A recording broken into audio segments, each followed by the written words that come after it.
Yo, what's going on, boys? It's your man back with another Five Nights at Freddy's review. We're finally going to finish off this glow-in-the-dark wave, move on to greener pastures and better futures. So, today we have El Chip the Beaver. He is probably one of the most unique FNAF figures ever created because he's actually different. Got some unique aspects to him, some unique designs and everything. Just putting him back down here for the box. Moving him out the way. We do again have an inbox figure to show off for it. Same box design as the pig patch. I do still really like it. This one is also really beat up. Don't know who got to my sealed FNAF figures collection, but they didn't treat him good. Moving him back out the way. Bringing the man of the hour back in. So, for paint and sculpt on this guy. The paint is pretty decent. The hat kind of is too shady. There you go, you can see in there. Face ain't too bad. The line work isn't the cleanest. Like, they kind of missed a little bit. Could have gone a little bit more on the nose and eyes, you know, the usual. But for the FNAF figures, the paint isn't bad. There isn't much paint, but it's not bad. The sculpt, too. I think the sculpt is great. A lot of little details on the hat. Detail on the tail with the checker pattern, I guess you could say that is. I think this is one of the better figures of this wave, even in the glow-in-the-dark form. Now, the paint, again, is see-through. Bringing the light, you can see straight through him. It actually looks kind of creepy. It's looking good, though. I think the see-through is actually pretty good. The glow-in-the-dark is alright. I can't really show it, but they kind of... It's one of those things where if you leave them in the sun or in the light for like 17 hours, they'll glow a little bit at night, which isn't the worst. It's not really the main selling point, I think, of them glowing in the dark. I think it's more of the see-through plastic. But for articulation, bringing him in now, it's pretty not good on this guy because of the tail and the hat kind of inhibit articulation. Goes up a little bit, down a little bit. Of course, it rotates. It's got a little bit of pivot at the shoulders. It goes all the way around. But unlike the pig patch, this guy does have like some shoulder kind of blade coming out. So you can't bring you can bring the arm up, but not as far. Of course, there's rotation up here, a bend at the elbow that actually works pretty decently. Rotation at the elbow again, and then some tight rotation at the hand. The articulation on the hands, I think they really could update easily. They could do like a NECA or a SH Figure Arts kind of thing. Not like that expensive, but where it's more of just a hinge that you can spin around and move to get different hinges. I think even just that would help so much with microphone poses or bringing instruments closer, because even the bend in the wrist would make it so you have that much distance to make. So at the waist, this one has been used, so it is a little movie. The tail inhibits back movement of the legs, and there's a little front movement.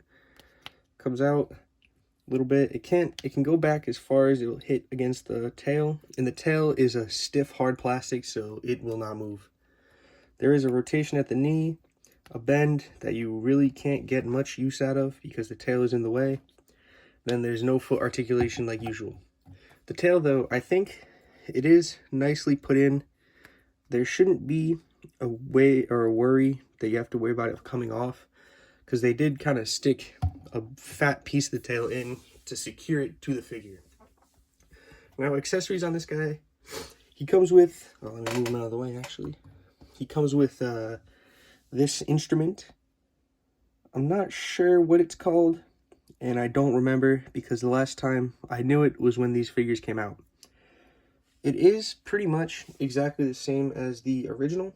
It only has slight paint differences on like the strings and everything, but it's not like the Orville, I always think of Orville. It's not like the pig patch where it was a completely different paint job. They look pretty much identical. One just has nicer paint than the other. So I don't think that you would have to switch accessories or anything. If you want to display them, you can just do whatever you want. The only problem would be the posing, because the articulation is pretty terrible. He really wouldn't be able to get in that crazy of a pose. Even though most of the time, these FNAF figures can't pose good at all anyway. Bringing in some comparisons, we'll get the rest of the wave in. Here's the man I can't stop talking about, Orville. The man from the last review, Pig Patch. Put him in a pose this time, make him look better. And of course, we got Freddy Fazbear on the end. My arch nemesis at this point. Can't stand up, so we put him off to the side. Yo, we got Foxy. Now, as a complete wave, I think these guys all look great together. And if you could really do either or. You could get the first wave and have that as your Pizzeria Simulator display.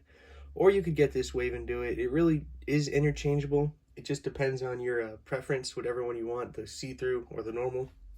The figures are pretty much exactly the same, except the Build-A-Figure, which is, I still think that's a problem, because the figures were the same price as the original, but they didn't come with a Build-A-Figure piece.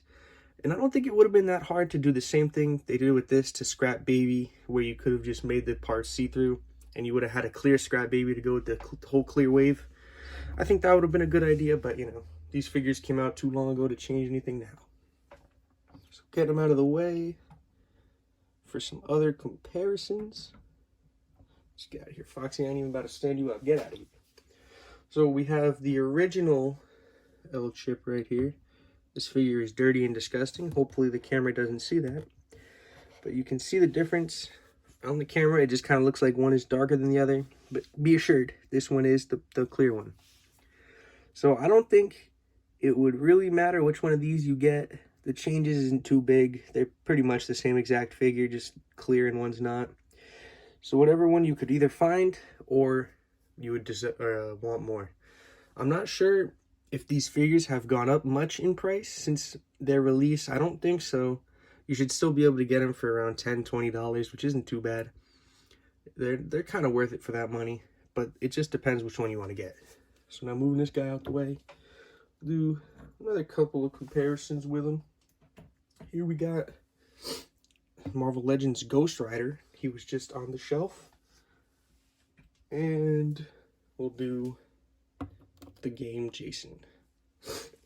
Yeah, I don't think he really fits if you would want to put him for a random display. But for a FNAF Pizzeria Sim display, he would be a tremendous addition to the collection.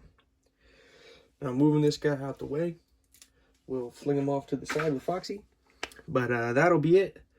Thank you guys so much for watching. Now we're finally done after who knows how long with this clear FNAF wave. I'm not sure what I'm going to be doing next, but I'll find something. So thank you guys so much for watching, and I'll see you next time when I maybe review the next FNAF wave. I'll see you.